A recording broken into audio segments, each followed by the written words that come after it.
नमस्कार दोस्तों, स्वागत है आप सभी का कॉम्पिटिटिव जीके चैनल में।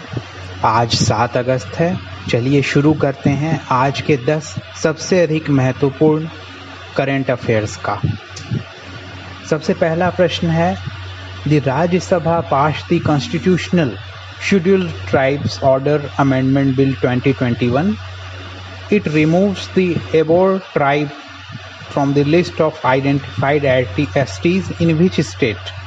राज्यसभा ने संविधान की अनुसूचित जनजाति आदेश संशोधन विधेयक 2021 पारित किया। यह किस राज्य में अबोर जनजाति को चिन्हित अनुसूचित जनजातियों की सूची से हटाता है? तो इसका राइट आंसर होगा अरुणाचल प्रदेश।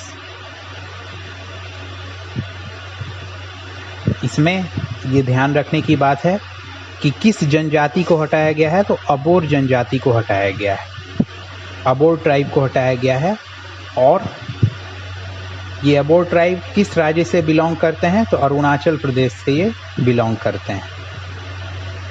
और विशेष ये संशोधन विधेयक अरुणाचल प्रदेश के रिक्वेस्ट पर ही लाया गया था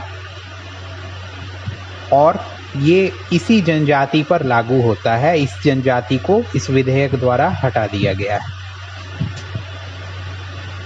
Which award has been decided to be renamed after Major Dhyan Chand? किस पुरस्कार का नाम बदलकर मेजर ध्यानचंद के नाम पर रखने का निर्णय लिया गया है? तो इसका राइट आंसर होगा खेल रत्न अवार्ड। ये खेल रत्न अवार्ड पहले कहलाया जाता था राजीव गांधी खेल रत्न अवार्ड, और अब इसका नाम बदलकर मेजर ध्यानचंद खेल रत्न अवार्ड रखा गया है। अगला प्रश्न है, minister of state for education Subhas Sarkar participated in which research ministers meeting? शिक्षा राज्य मंत्री सुभाष सरकार ने किस अनुसंधान मंत्रियों की बैठक में भाग लिया? तो इसका राइट आंसर होगा G20। उन्होंने अभी G20 की बैठक में हिस्सा लिया। नेक्स्ट है, The US has called on which country's new president Ibrahim Raisi to return to talks on reviving a historic nuclear deal? America ने किस देश के नए राष्ट्रपति इब्राहिम राइसी से एक ऐतिहासिक परमाणु समझौते को पुनर्जीवित करने पर वार्ता पर लौटने का आह्वान किया है? तो इसका राइट आंसर होगा ईरान। ईरान के साथ संबंध अमेरिका के अच्छे नहीं चल रहे थे। डोनाल्ड ट्रंप के कार्यकाल में जो न्यूक्लियर डील की गई थी, पहले उस न्यूक्लियर डील को नहीं लागू किया गया और उसके बाद से दोनों देशों के संबंध कटु चल रहे थे। इस आश्वासन के बावजूद कि ईरान अपने जो परमाणु हैं उनको संवर्धन नहीं करेगा, एटम बम बनाने के लिए उसका इस्तेमाल नहीं करेगा, इस आश्वासन के बावजूद अमेरिका द्वारा प्रतिबंध कई लगाए गए ईरान के ऊपर। तो अमेरिका ने फिर से ईरान को ये ऑप्शन दिया है कि डिप्लोमेटिक विंडो कुछ समय के लिए ओपन हो और जो ऐतिहासिक परमाणु समझौता हुआ था, जिस समझौते के बाद ईरान पर बहुत सारे रिस्ट्रिक्शन हटा लिए गए थे, तो फिर से वो रिस्ट्रिक्शन हटें और दोनों के बीच फिर से समझौता हो। तो इसके लिए अमेरिका ने ईरान के नए राष्ट्रपति से बातचीत वार्ता पर लौटने का आह्वान किया है।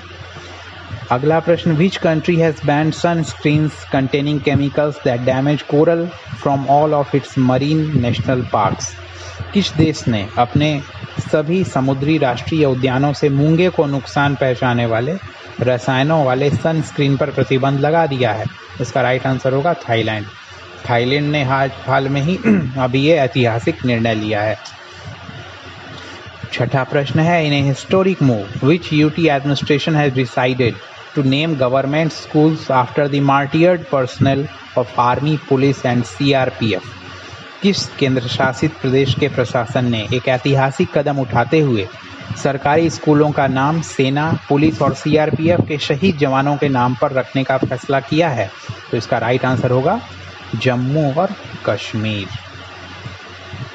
अब जितनी भी सरकारी स्कूल्स होंगी उन सभी सरकारी स्कूल का नाम या तो किसी आर्मी या पुलिस या सीआरपीएफ के शहीद जवान के नाम से रखा जाएगा। कहाँ रखा जाएगा? Jammu Kashmir.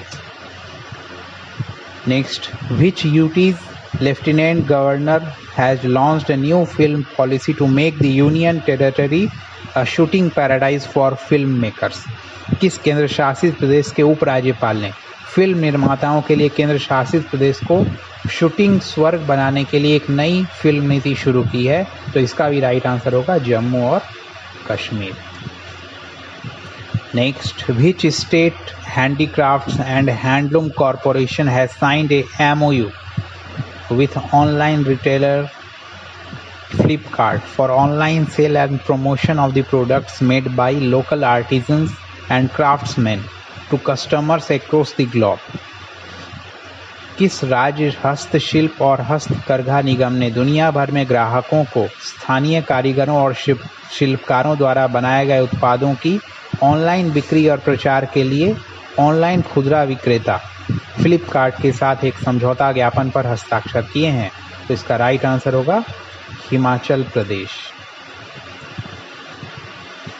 9th question, India's trade deficit with which country has declined from $53.57 billion in 2018-19 to $44.02 billion in 2020 to 2021?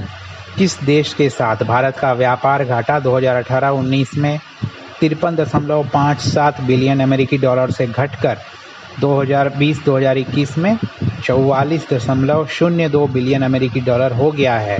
तो इसका राइट आंसर होगा चाइना। चीन के साथ हमारा ट्रेड डेफिसिट कम हुआ है। लास्ट क्वेश्चन है आज का, The repo rate is kept unchanged for the 7th consecutive time. The Monetary Policy Committee of RBI kept the repo rate unchanged at which percentage? Repo rate को लगातार 7वीं बार अपरिवर्तित रखा गया है। आरबीआई की मौद्रिक नीति समिति ने रेपो दर को किस प्रतिशत पर अपरिवर्तित रखा? तो इसका राइट आंसर होगा 4%। ये 7वीं बार ऐसा है कि लगातार रेपो रेट को अपरिवर्तित रखा गया है।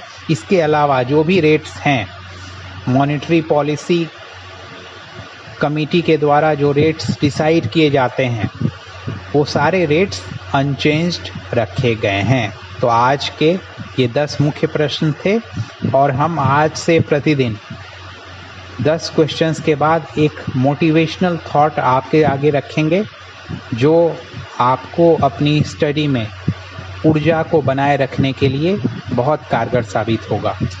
तो आज का हमारा थॉट है जो महात्मा गांधी ने कहा था, live as if you were to die tomorrow and learn as if you were to live for ever. अर्थात जिए ऐसे कि कल मृत्यु होने वाली हो और सीखें ऐसे कि हमेशा जीवित रहना हो। तो हमें सीखने के लिए हमेशा जागरूक रहना है और हर दिन को अंतिम दिन समझकर अपनी तपस्या करनी है, अपनी मेहनत करनी है। सीखने के प्रति कभी भी ढिलाई नहीं बरतनी है। जब हमें सीखने को मिले, जो कुछ सीखने को मिले, जो कुछ हमारे लिए महत्वपूर्ण है, उसे हमें सीखने के लिए अपनी जी जान लगानी है। तो हम देखेंगे कि हमारा हर दिन लगेगा कि हमारे जीवन में एक नया वैल्यू एडिशन कर रहा है, मूल्य वर्धन कर रहा है। तो आज से हम इस स्लोगन को अपने जीवन का अभिन्न अंग बना लें। थैंक यू दोस्तों।